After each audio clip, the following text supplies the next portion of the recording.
What's up, everybody? Welcome to my channel. My name is Paul, the Canadian Snowman, here with Geography Now. Amazing channel, doing every country in the world, alphabetical order, and we're on Ireland. The power of green. I don't know where that come from, but yes, Ireland. I know where you guys are located, and I know you guys have St. Patrick's Day, which is like a national holiday. And then we got, you guys are really good at drinking. So I definitely want to join you guys in a pub one day. That'd be awesome. And yeah. And on St. Patrick's Day in clearance, I paid $1 to get me a hat. But then I do this video and I'm too lazy to change into a green shirt. So I'm sorry, guys. So I put some effort into my hat, but that was about it. But that's the most effort I have done with any Geography Now video. So you guys are special right there. The most effort for you guys. Anyways, yes, we're gonna learn a lot about your amazing country, or if you're not from there, you know, you're gonna learn a lot with me. But I'm sure most of you probably already know more than me because I don't really know much at all. But anyways, please hit that like and subscribe button, guys, and we will get to the video. Woo! And wait, oh yeah, I gotta click this. I gotta full screen on this. Ireland. And the home of the big YouTuber Jacksepticeye, right? I think he's Irish. Jacksepticeye. He's a cool YouTuber. And anyways, 3, 2, 1. Bam. Hey everyone, we reached the land of 1/8 of my own heritage, Ireland, which means I'm probably a far-off distant cousin of our favorite Irishman, Potter! For those who don't know, Potter has helped us out in many of the animations in the past, and Potter has been such a great guy, so we decided to fly Potter out here to literally be Oh man, as we get to this commercial we're here. grabbing burgers Okay, for dinner guys, if we you're got 3 interested. seconds here. No problem here, I'm guys. No vegan, problem. We got it. Walter. Bam, we did it. All right. in Potter's own country's video. Potter, you rock, man. It's pronounced Potter. Potter. It's time to learn geography. No! Too late. I've been calling you Potter for like 2 years now. I'm not changing my mind. Anyway, we've reached Ireland. And I'm here to correct him if he gets anything wrong. So don't worry, lads. Yeah, that is so true, Potter. Yeah, so that's what that feels like. And you guys know how to fight. Ah, the Emerald Isle. Europe's rain shield. The McNugget. Ireland is loaded with so many notable spots and regions. And there's a town called Dingle. First of all, Ireland is the 3rd largest island in Europe, located in the North Atlantic Ocean, separated from Great Britain by the North Channel, the Irish Sea, and St. George's Channel. Did you notice how I deliberately avoided British Isles? Yeah, good call. Now, here's where things get a little confusing. Ireland's subdivisions. Let's just get it over with quick and fast. So when discussing the independent sovereign state, most people are referring to the Republic of Ireland, which makes up these 5/6 of the island. And unless mentioned otherwise, this is the Ireland we'll be mostly discussing in this episode. To this day, the last 5th northern part of Ireland here is actually part of the UK, and it doesn't even quite know exactly what to label itself. Some call it a province, some say it's a region, some say it's a constituent country, but the point is, the UK holds on to it. Which, as you can imagine, has created some interesting feelings in the past with the Irish. It's weird though, because the people Okay, but like, maybe I should do some research on this, but the UK left that's the European Union. What was it? Where might have been the European Union where you don't need like a passport to go from country to country. So Ireland, to go to North Ireland, do you need is there checkpoints to check for passports? And I'm kind of curious how that works then. I don't know, maybe I'm totally wrong here. I don't know. I'm probably wrong. Forget what I said. I don't know what I'm talking about. All right. Then we'll continue. As you can imagine, has created some interesting feelings in the past with the Irish. It's weird though, because the people here can choose their own citizenship, be it British, Irish, or both. On the west side, the North Ireland border just juts into the farmlands, ending at a small village called Manger, and provides a 7-kilometer wide corridor to the town of Bundoran for the rest of the Republic to enter into Donegal County. And then you have the strange Penny Enclave right across the Finn River, with only a 1/10 of a kilometre wide entrance that Ireland grabbed and is still part of Monaghan County. This, in return, gave a Okay. small exclave to the UK, an unnamed patch of land with only 3 small farming homes. The only way to get in besides swimming across the river would be by taking the most name-switched international road on the island, the Irish N54, which turns into the A3 highway once you cross into Northern Ireland. Then it switches back into the N54 once you cross into the exclave. Then it reverts back to the A3 again for about 2 kilometers, and then back to the N54 once you cross back into the Republic of Wow. Ireland. So literally, it's like Irish, British, Irish, British, Irish. Or as I like to call it, my dating life. Also, the UK was like, instead of following the Foyle River all the way up to the Foyle Loch, why don't we just swerve left through the farmland, take the entire city of Derry? Because, hey, logic! Basically, to an Irish person, the entire island of Ireland, including Northern Ireland, is just Ireland. So, if you consider Okay. the administrative divisions, the Republic of Ireland is divided into 26 counties. However, many also include the extra 6 from Northern Ireland and call it 32. But then there's the 2 city and county councils, Limerick and Waterford, and the 3 city councils, Dublin, Galway, and Cork, making 31 local authorities in the Republic of Ireland, and technically 37 again if you include Northern Ireland's counties, and the capital of Dublin. Sounds about right.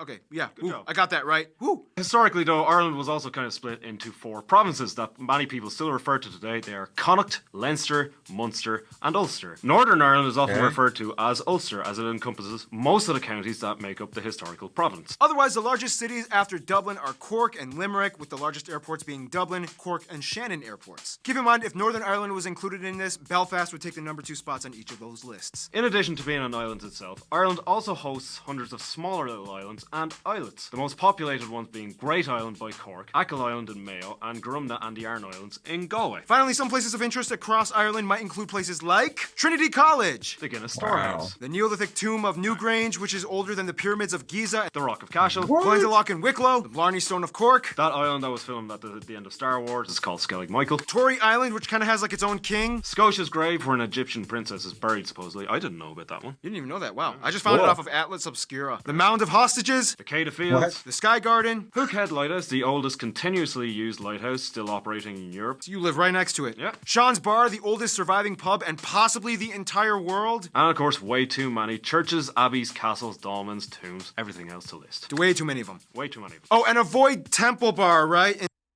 Definitely should name all those castles because castles are awesome. Man, I want to go to Europe so bad just to see all the castles, man. That'd be so cool. I think I've said this in like so many videos.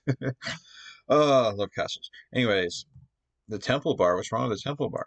Dolmens, tombs, everything else to list. way too many of them. Way too many. Oh, and avoid Temple Bar, right? In Dublin. That's like a tourist trap, and you can't actually meet any real Irish people there. It's just don't go there. Don't go to Temple Bar. Give it a miss. Yeah. Go to Coppers. Coppers. Yeah. Ah, beer. You guys know your way around the pint, don't you? Oh, well, Irish people do, but I don't actually drink. Oh, okay. Huh. After that manic cold. Oh, yeah.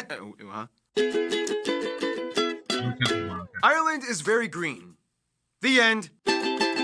Alright, so there's a little bit more to it than that. Ireland is a post-glacial carved mineral and sandstone island with about 12 small mountain ranges, the majority of which are located in the north, west, and south. You'll notice looking at the map that the east coast of Ireland seems to be relatively smooth and straight, whereas the west coast of Ireland seems to be all choppy and serrated with inlets and peninsulas. Almost like if you took a ball of clay and just spread it across a flat surface in one direction. One direction. Anyway, the tallest peak is Mount Carntool at about 1,000 metres, And the longest and most important river being the River Shannon. and a large lake on the entire island being Loch Ney in Northern Ireland. However, if we're talking about the Republic of Ireland, the largest would be Loch Corrib in West Galway. The west side is also home to the most notable natural landmark, the Cliffs of Moher, that rise about 120 meters straight up from the ocean. Otherwise, you have the Sleevely Cliff a bit further up north, and in the UK's Northern Ireland, you have the Giant's Causeway, a series of hexagonal volcanic plug steps that just jut into the ocean side. I love how you say that. Hexagonal. Hexagonal.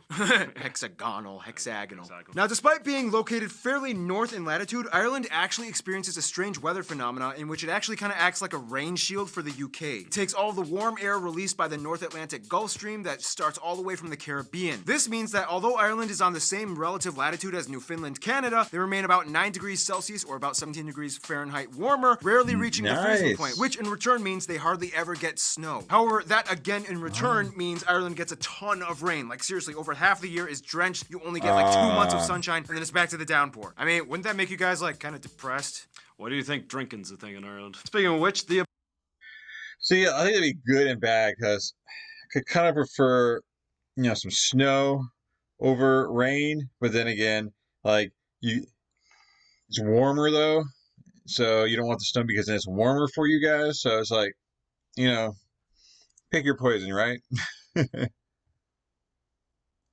I mean, wouldn't that make you guys like kind of depressed? Why do you think drinking's a thing in Ireland? Speaking of which, the abundance of rain allows Ireland to actually flourish in flora and agriculture, giving it its trademark green colour. Common crops being spuds, sugar beets, and grains like barley, oats, and wheat, which, as you can imagine, has a large portion that goes towards Ireland's most famous product, beer. Beer! Ireland without beer is like Mexico without tacos, Koreans without kimchi, Argentinians without salsa, Bob Saget without his telekinetic laser vision. Yeah, beer culture is such an integral part of being Irish that even priests and nuns get in on the action and share a pint of Guinness. Wow. By the way, the Bible never condemns alcohol, just drunkenness, so know your limits. Yeah, we go to confessional a lot. Otherwise, some top notable Irish dishes might include things like Box tea, potato bread, brown soda bread, Yeah. bacon and cabbage. too many stews to list like coddle and Irish stew, black pudding, oysters, and Guinness. And overall, you can find potatoes cooked in various ways with like everything. In addition, Ireland I'm hungry, man. I just got off work and I was gonna get something to eat, but I want to do this video first. And man, I should have ate first, man. I'm starving now after looking at that good food. Man, that stuff looked good. And Guinness. And overall, you can find potatoes cooked in various ways with like everything. In addition, Ireland is also the perfect habitat for about 26 species of mammals like the red fox, European hedgehog, the stoat, pygmy shrew. and badger, and the one land reptile that is native to the country, the viviparous lizard. Speaking of which, no, the story of St. Patrick driving all the snakes out of Ireland was probably not true. Ireland most likely never had snakes due to its geographic isolation from the rest of Europe, and also St. Patrick probably wasn't Irish, he was Welsh. Yeah, lots of misconceptions when it comes to Irish people, which brings us to Demographic. so Potter. Patter. So what does it mean to be Irish? Oh, we're all about the crack in Ireland, so we are. Yeah, what crack? Crack every day and night of the week. We love the crack, so I do. DA, freeze, hands work, see them. Common misconception. See, we're not actually talking about drugs, we're talking about... Resisting arrest. We're not... First of all, What? Ireland has about 4.8 million people, over 6 million if you include Northern Ireland, and has the highest birth rate in the EU. About 83% of the country identifies as ethnically Irish, whereas about 9.5% are white of other nationalities, whereas the remainder of the country is other groups like Asians, blacks, and who knows, probably some magical wizards or something. So the country uses the euro as their currency, they also use the Type G plug outlet, and they drive on the left side of the road. Now, thanks to modern media, everyone probably has at least a little bit of exposure to the stereotypical Irish culture one way or another. You know, like Riverdance or Leprechauns or River Dancing Leprechauns. But there's an entire world to the deep-rooted Irish identity. First of all, the language. Technically, Ireland, or at least the Republic of Ireland, is a bilingual country that uses both Irish and English, although English is used far more often than Irish ever is. The Irish language is related to other Celtic-based languages spoken in Scotland, Wales, and to some extent, Brittany in France. Just when you thought you were safe after the Iceland episode, Irish comes along and suddenly M and H make a V sound, D and H make a G or Y sound, B, H, and F sometimes make like a W sound. Alright, Paul, let's see you take a shot at saying these words. Alright. R-I-G-late. No, Ariglat, it means go on. Tavatak. Nice try. It's talk duck, it means important. Letras. Nah, lehers, it means toilet. Feilnacht. Actually, that was just one I made up. But nice try. For a long time, the language was suppressed and discouraged by the English-speaking rulers to the point where a couple of generations were greatly affected and grew up barely knowing their own native tongue. Today, the language has seen a huge resurgence and is one of the core subjects in most primary and secondary schools. Although less than half the population claims to be fluent in Irish and only a few communities actually speak it regularly in daily life, the Irish language still survives into the 21st century. All the public signs are posted in both languages. They even have an Irish-speaking TV channel, radio station, and even an online newspaper. In order to get a real feel of Ireland, though, you kind of have to know a little bit of history, which will take way too long to explain, but in the quickest way we can put it, Stone Age, Celtic culture comes in. chiefdoms, High Kings, Christianity, Vikings, Normans, castles got built, Black Death, Henry VIII split from the Catholic Church and attacked, Ulster Plantation and quasi-English rule, Oliver Cromwell, wars, Theobald Wolfe, who led a failed rebellion, potato famine, sons moved to the US and Scotland, Gaelic revival, North doesn't agree, conflict and persecution against Catholics, Home Rule, home rule suspended, World War I, Eastern Rising, IRA fights, Irish Civil War, Free Staters won, World War II, they remain mostly neutral, 1969 civil rights marches, Northern Ireland gets more drama, they joined the EU, Good Friday Agreement, Celtic Tiger, financial crisis, but they still grow and move forward. and here we are today. As Wow. mentioned, the largest ethnic group of people in Ireland, the Irish, come from a long line of people known as the Celts or the Celtic. It's Celtic, Boston. Celtic. Not Celtic. Thousands of years ago, the Celts Celtic, roamed all okay. across continental Europe. However, the rise of empires and warring people groups kind of pushed them all the way west into the Isles. And the Celts had an incredibly complex system of tribes or clans and families that dominated certain regions with their own chiefs and kings. This is partially why so many people in Ireland have Mech, or the almost exclusively Irish use O prefixes in their last names, which translates to son or descendant. Prior to Christianity, Celts were primarily farmers and cattle herders with pagan and druid roots. With some controversial The practices O. recorded by the Romans. Christianity came So my uncle's last name is O'Donnell. So is that like Irish? Actually, I think. Never mind. It is. It is right. Pretty sure. Pretty sad. That's like I don't know. Like my mother's side is Irish. I think her last name was O'Donnell, right? I know. Like they come. Never mind. Continue on. with pagan and druid roots. With some controversial practices recorded by the Romans. Christianity came in, and then Catholicism played a huge role, even to this day. However, certain ancient traditions still lived on, like the festival of Samhain. Sound. Really? What? I thought M and H make a V sound. Nah, depends. Sometimes it does, sometimes it doesn't. Ugh, your language. Sound later became known as Halloween, which became popularized and is celebrated all across the world today. However, originally they used to use turnip lanterns, not pumpkins. Folklore and tradition is strong. We've all heard of leprechauns, but there's also Fionn McCool and the Fianna of the Fenian cycle, Cuchulainn the Hound, Deirdre and Grania, similar to the Princess Isolde and Tristan in Arthurian legend, and so much more. And the two most popular sports, which are almost never played anywhere else in the world, Gaelic football. And hurling. Oh yeah, that's like a Irish Quidditch or something, right? Yeah. Yeah! Don't call it Quidditch. Oh yeah, this is a hurl. Oh wow, that's pretty cool. How do you play What? with that? Why don't we What is ask that? Jason Statham? Speaking of which, there is no universal Irish accent. You get different dialects from different regions. For example, Oh, this tosser thinks he's great. Now he's on YouTube. I'll wrap this whole round his neck. Big fat head on him. Well, I came home on a Monday night as drunk could be. I don't know who you are or where you are, and I will find you and return this wallet. dude, thank God you came here because I would have offended the entire country and gotten stabbed within hours of upload if I attempted that.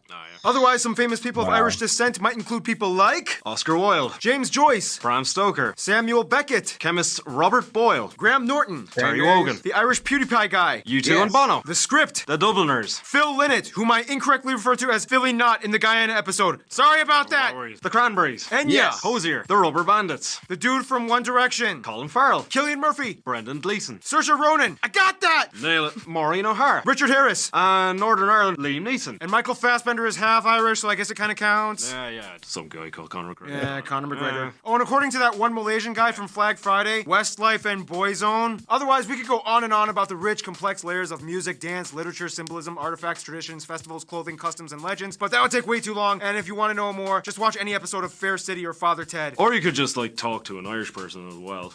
Nah, TV's better. TV never gets anything wrong. Sure. In the meantime, Ireland's Friend Zone in 3, 2, 1. Friend zone. It's Do time for it. some straight talk. Before Cutting your this, wireless before the bill in friend half zone, you feels gotta good. skip this Really video. It feels Bam. 1. No matter where you find them in this world, you know you're gonna be lucky when you find an Irishman. First of all, as an EU member state, Ireland has strong ties to many of their continental neighbours, specifically the Catholic countries like France and Spain. The French and the Irish have a long history of joining up in the squabbles against the British. And about 60% of students in secondary school learn French. Spain is not only close and does good business, but it's also the #1 tourist destination for the Irish, as about a quarter of their entire population visits. Okay, so Irish. So I figured they'd be more, I guess, close knitted with British, but no, France. That's pretty interesting. That's pretty cool. But again, I guess there's a whole lot of history back and forth. You know, some bad blood, maybe in British and Irish. I mean, it's probably gone now. Well, maybe not. Maybe you guys can let me know in the comments below. But I think that's kind of cool. If France is like the best friend, right? Or maybe I guess I should let them finish the video here so I can figure it out. Business, but it's also the #1 tourist destination for the Irish, as about a quarter of their entire population visits at least once a year. Surprisingly, the Lithuanians have been flocking to Ireland since the 90s after the collapse of the Soviet Union and make up the third largest immigrant group after the British and the Polish. But keep in mind, the Polish, they go everywhere, so it's no shocker. I mean, remember how they made up 8% of Iceland's population? Now, despite the past drama, Ireland gets along pretty well with the UK. A lot of their imports come from them, and the Okay. Irish are an almost integral part of the common British atmosphere, as so many of them live there. Nonetheless, the best friends of Ireland would would actually probably be Scotland in the UK and the USA. Scots and the Irish are Celtic brothers that have shared cultures since the beginning, as well as some of the same strifes and struggles. Tons of Irish moved to Liverpool after the potato famine and were generally welcomed by their cousins. I mean, horrible accents aside, have you seen that one scene in Braveheart where the Irish mercenaries... Okay, I was wrong. I should have finished the video. You guys are more, you're not closer to France, but still cool though.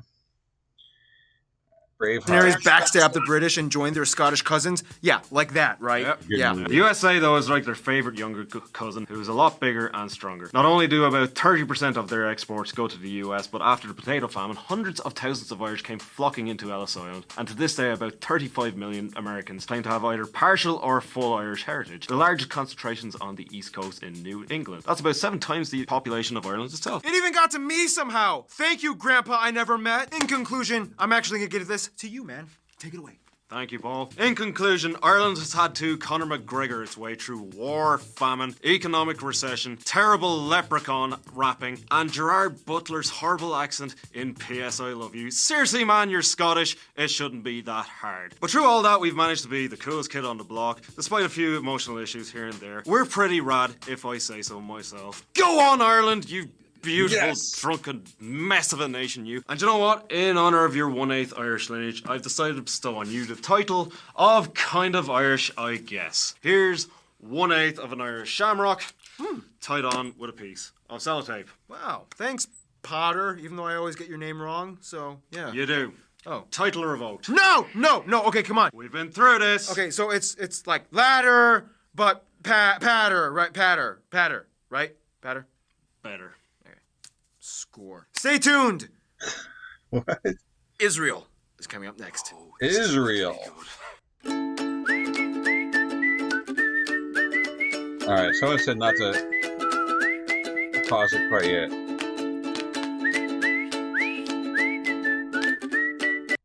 Alright. Anyways, so yeah, I wasn't even thinking about it, but yeah, I guess got some Irish in me. For my mother's side of the family, I guess, they have like the Irish lineage traced back there. So yes, go Ireland. But anyways, thank you guys for watching this video. Hit that like and subscribe, and definitely a lot of cool stuff. And I was actually expecting,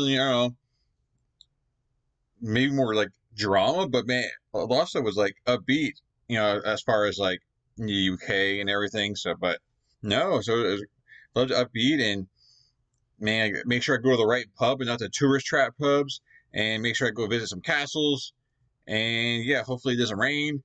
But anyways, great country, cool country. Appreciate you guys watching this video. Hope you can continue along the ride. Guess we're going to Israel next, and yeah, a lot of fun. I'll catch you guys in future videos. I am out of here. Peace. Woo!